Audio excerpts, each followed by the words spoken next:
This presentation aims to give an outline of the history of the Abbey and the Farmland Museum. The Abbey is situated just off the old Roman road, Akeman Street, now the A10, by Waterbeach between Cambridge and Ely. This is the first view a medieval traveller might have had as he came along the causeway from the road towards the Abbey.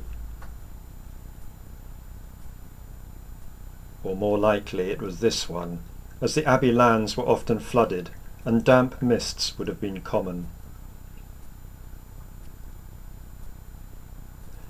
And this is how the Abbey site appears today, if you happen to be flying over it.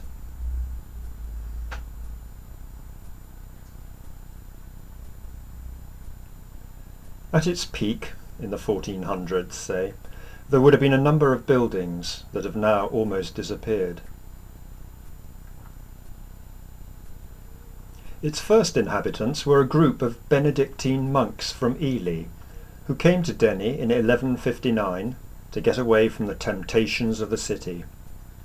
Though they weren't entirely the first, as the remains in the nearby fields show that the Romans were farming here, and we've even found evidence of occupation during the Bronze Age. The Benedictines began the process of building the first abbey church, and got about as far as you can see in these pictures. This confusing view from inside the present building shows the opposite outside wall of the church from the last slide. And here is the view along the transept, or crossing. The floor wouldn't have existed then, and the arch you can see in front would have been fully open. The monks were expected to support themselves, and this view shows fields where they would have farmed, and the remains of fish ponds where they would have raised fish. The Benedictines lasted only 10 years at Denny, we don't know exactly why, and in 1170 they sold up to the Knights Templar, an international organisation of warrior monks. The Templars decided to use Denny as a hospice, or retirement home, for old and sick members of their order. They finished the west end of the church, including this grand doorway, and built a small house for their priest. They knocked through the south wall of the church to build an extra aisle, and inserted this arch and columns. There were seldom more than 10 Templars at Denny, and they lived in great poverty. In 1308 the organisation was closed down by the king, and the remaining Templars arrested and sent away. There are many mysteries surrounding the Templars. During excavations this skeleton was discovered buried just outside the main door. He can be seen in the education room, together with his strange lead disc. This is a plan of how the site would have looked at the time of the Templars.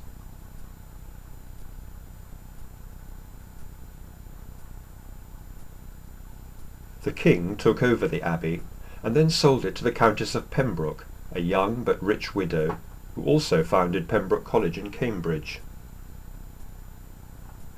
The Countess decided to move a group of poor Clare nuns from nearby Waterbeach to live at Denny.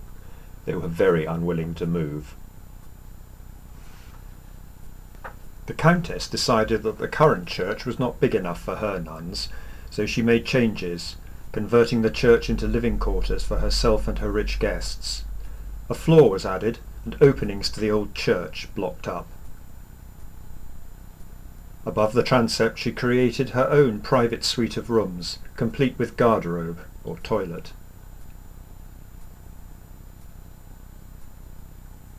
Walls were painted to make it look more homely, and columns of the old church bricked over, which has helped preserve them. A whole new guest wing was added on the south side, with a spiral staircase where you can see the thin windows.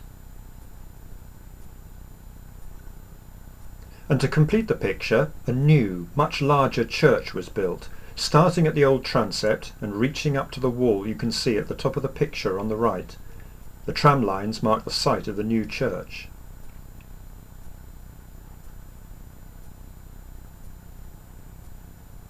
A larger refectory or eating place was built with a tiled floor. Much later it became a barn. The plan of the site has the new buildings marked in white. The poor Clares were an enclosed order, so stayed all the time in the abbey. They would have had workers to do the farming, etc. The nuns remained until 1539, when, on the orders of Henry VIII, the abbey was dissolved and the nuns sent away. The new church had to be destroyed, but the old abbey, which had been converted into private living quarters, was spared. It was perfect for conversion into a farmhouse, since it already had all the farmland needed. Evidence of this destruction can be seen in the farm walls, which clearly came from the remains of the new church. The pond is where the clay was dug to make the tiled floors.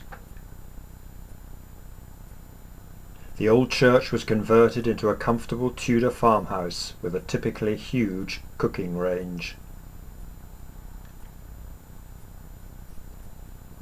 For the next 400 years, Denny was a successful farming estate run by different families and businesses.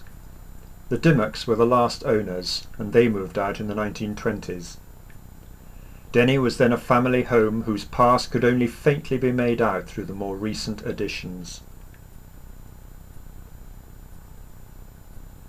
It fell into disrepair and slow ruin. During the Second World War, Italian prisoners were occasionally billeted here as they worked on nearby farms.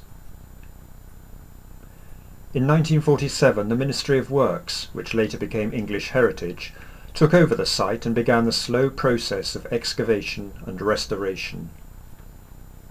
They slowly uncovered the different layers of past history, some superbly preserved behind later walls.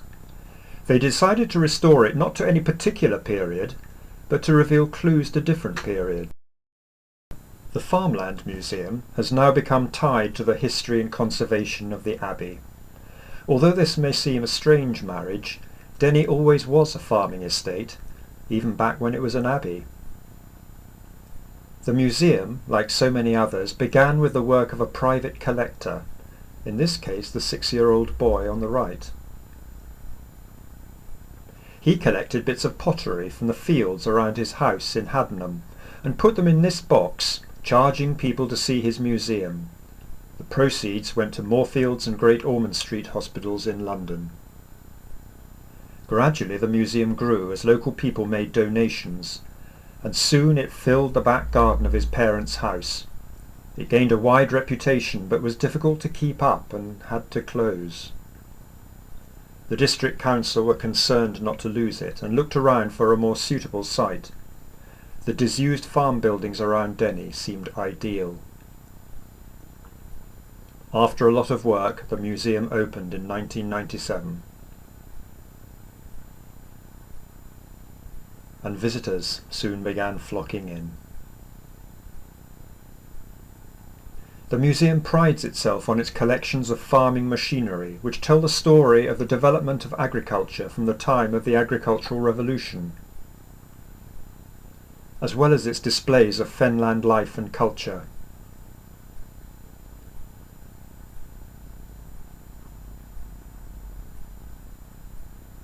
One of the cottages, built for the families of farm workers in the 1860s, has been lovingly restored to the period of the 1940s,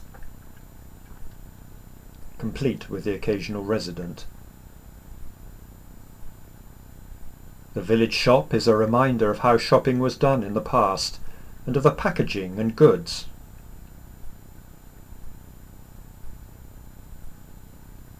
There is an education centre with classroom for the benefit of visiting school groups, as well as the allotment in which local produce is grown. During the holidays there are drop-in family activities, as well as workshops for adults, and special days to show off local craft-making skills. On the last Sunday of each month there are costumed reenactors who help to bring the past of the Abbey and the museum alive. The museum now depends on help freely given by a growing band of volunteers with many different skills. The museum and abbey are open every day from April till November.